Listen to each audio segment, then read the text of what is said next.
So man, I see you just was on a trip. I was looking at your stories and shit on IG, man. You was out of town, man. What was to it? Like what you was out there getting the bag? What was to it? You was just visiting? Yeah, I had went on business and shit. I had a little deal in play and shit, marketing and shit with my team and throwback and all that. And it was also rolling loud. So my rap homies and shit, my dogs, Polo was down there, Swerve was down there. We was all kicking it and shit, going to the club. A lot of rappers was down there from the rack actually. So it was a good week in Miami, to get away, but also still see the other people from the city that made it or made it out or made a way for themselves and this shit too. Very nice weekend altogether.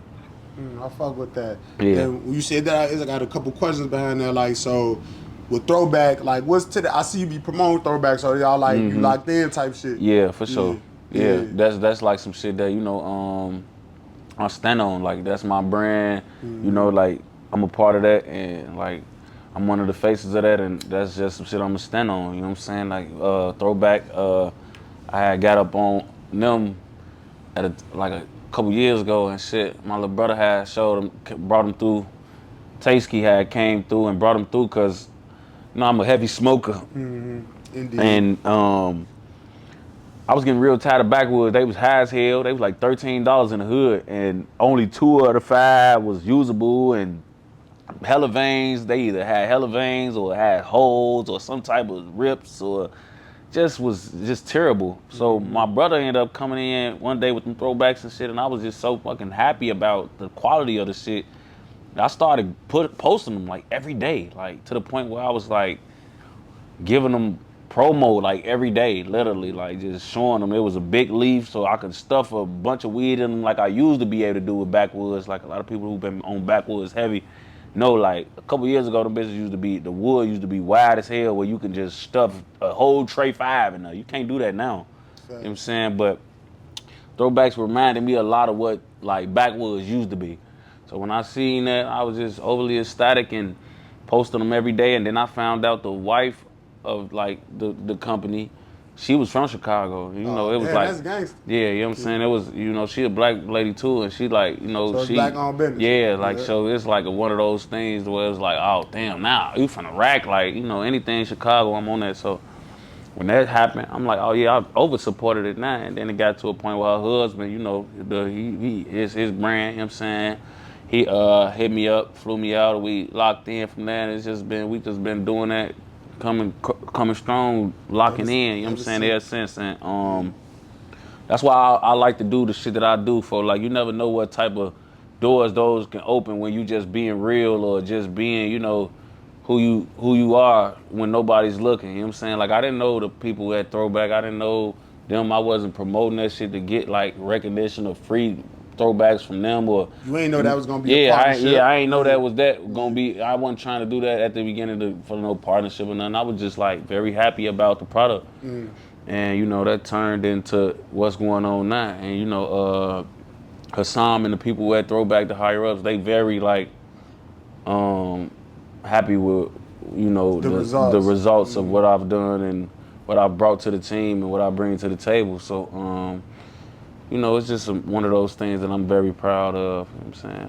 I fuck with that. You said something earlier when you were just mentioning the throwback. You said what made you get up on them. Y'all rolling the big old fat blunts. Chicago started them big ock box, everybody be smoking type shit. For sure. Talk about that. Like when you see that, like what's to that? When you see that, it's like, yeah, that's us. That's our culture. Like man, bro, I swear to God, man, it's so crazy because I remember when I was a shorty and I couldn't roll like that, and it was like I had to make my weed stretch so much, and now it's like, when I see everybody rolling these fat ass buku woods and this, I'm like, damn, before we started that's our shit. You know what I'm saying? And it'd be crazy because, like, I like to see people doing shit that we doing. I'm not one of them niggas who like be hating on people copying us, or like, I look at that shit like, man, like that's actually like support in a way. Like y'all, it's paying homage in a way. Like, you know what I'm saying?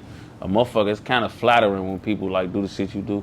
You know what I'm saying? And I used to do that every day. Like, I ain't gonna lie, that's really the reason I converted over to like Leafs, backwoods in general in the beginning before even throwbacks. It was just because I wanted to roll a bigger blunt. Like I was getting money and shit. Like, swishers was kind of like a thing when I was a shorty. Everybody had to put on for a tray 5. We wanted to make the weed stretch, and when I started getting my little rap money, I wanted to show it off, and I show it off through my weed, man. My daddy, my uncles, everybody used to be, damn, you roll them fat ass blunts, man. They used to be hating, like, man, I used to be like, you rolling that, you wasting all that damn weed, you can get high off the same little blunt. They sound like me. Go ahead. Yeah, they used to be hating. My pops be hating so bad. He hate to see me spend some money, man, on anything that ain't him. Yeah, you feel me? But yeah, that's I how influence motherfuckers with that shit. Yeah, that's what it was and shit. But that shit it be cool seeing that shit. Cause I'm still a big ass wood roller. You know what I'm saying? I don't roll them as fat as I used to though. I don't know if I'm getting old. That's what it is. What. You know you getting high off the same shit. Like it's just I ain't gonna lie. I think I value my money a little more. Even though I still got fucked up habits, I value my money. I just be like, you know what I'm saying? Like my woods, I think what really it was, my woods used to be too big. Like I used to roll them bitches like to the rim, like, you know what I'm saying? Like, and like I stuff enough in them just so I could lick it together. Yeah. That bitch, like I swear, it's that bitch meeting it. Listen, a thin line holding that motherfucker together, man. So now I just, you know, they still big woods, or still big leaves, but I just save a little more weed than I used to. Right, right. Nah, I fuck with that though, but nah, for sure that. So you say you was out there fucking around, was rolling loud and all that. You was getting up with Polo.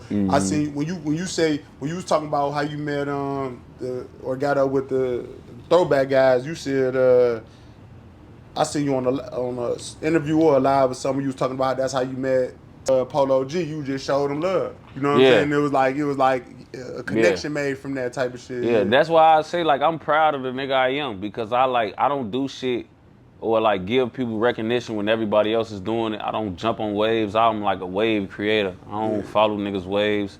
I'm gonna get ahead of the curve. You know what I'm saying? Like I could see some shit or see the potential with some shit, and I get on it then instead of waiting on everybody else to see the potential with some shit and getting on it when everybody else see it. That's kind of like how me and Polo relationship even started. You know what I'm saying? Because I was on house arrest, and I was on house arrest for a pipe. I was fighting a pipe case, and my cousin, who was from his hood, came to my crib one day playing his music on the YouTube and shit, and I'm like, damn, he raw as fuck. You know what I'm saying? He played one song. He definitely raw. I'm one of them guys, like, I'm not easily impressed. Like, that's why I tell people, like, if you catch me listen to some shit, it's actually a raw song that I deem, like, not even like a good song, but a great song. You know what I'm saying? Like if I play it multiple times, like it's a great song. You know what I'm saying? And he came over there, played one song. I'm like, damn. He played another song. I'm like, whoa. He played the third song. I'm like, man, I ain't gonna lie. Like, I'm like, shorty like that. You know what I'm saying?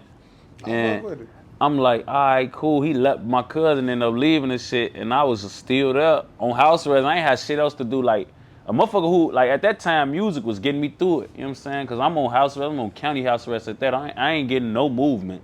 Let me ask you this. Was that the time when you did 16 interview or you was on house arrest type, like back then, or was it a different time? Yeah, that was it. That was 16. That was 16 first interview. Yeah, I seen that when you said that was another thing I got in front of. Folks came and told me he wanted to do this, come like Zach TV. I told him, interview me. Yeah. You gonna go up from there. You know what I'm saying? You my homie. I'm gonna make sure like we get it going. You know what I'm saying? And, like, I don't like to take credit for this shit, because you could take a motherfucker to the... I'm gonna say this. I want to cut you off. I don't want to say this, though, brother. You is lit. You know that. But it's like, you is a humble dude. I met you a few times. It's like, you humble, G. Like, you ain't got to be like that. Yeah. You know what I'm saying? Go ahead, though. Yeah, I try to be humble, bro, because I ain't gonna lie. Like, I was in the streets. You know what I'm saying? Like, I was in the streets. We was all running around trying to kill people and shit like that. So it's like, all this shit is like a plus to me, folks. Like, all my homies got killed and shit. I was 16. I carried my best friend casket. So I be humble with this shit, you know what I'm saying? Because I could have had a different outcome. You know what I'm saying? It could have been me dead or me in jail with 50 years or, you know what I'm saying, some shit like where it's like I ain't make it back home to my family. So, like, all this shit is a plus to me. Like, you know what I'm saying? Like, when I was growing up, all we had to look forward to get your family out was sports. We ain't have no rap dreams, you know what I'm saying? That shit ain't come to Sosa. Other than that, it was like, all right, we got to play baseball, basketball, or football. You know what I'm saying? So Yeah, Sosa gave the Sosa city gave light. us the hope to do this shit. So it's like, He gave the city if you weren't light. gonna lock in on sports, you was gonna die in the streets or like go to jail in the streets, or maybe you be a nigga who beat it or something like that. But it was gonna be some street shit. So with this rap shit, like even with people, like I always stop people out. I take pictures with everybody. If a motherfucker walk up to me and ask me for a picture, I never get tired of taking pictures, signing autographs, cause this shit is like, I be like happy about the shit. Like, you know what I'm saying? Like people care about me, I care about them. You know what I'm saying? Like, You reciprocate. yeah, that I energy. reciprocated because it could have been different. You know what I'm saying? A nigga who lived how I lived, it could have been way different. You know what I'm saying? I talked to D Rose today. He in there with 40 years, and it's like that's the end result of how we live. You know what I'm saying? And I just be grateful for a lot of shit. So even like with Polo, like it's like I'm grateful that I was able to even like hear his music or like see bro like coming to the person he was, and he a humble nigga too. I ain't gonna lie, like out of all the niggas I know that got on, like he one of them real grounded guys. You know?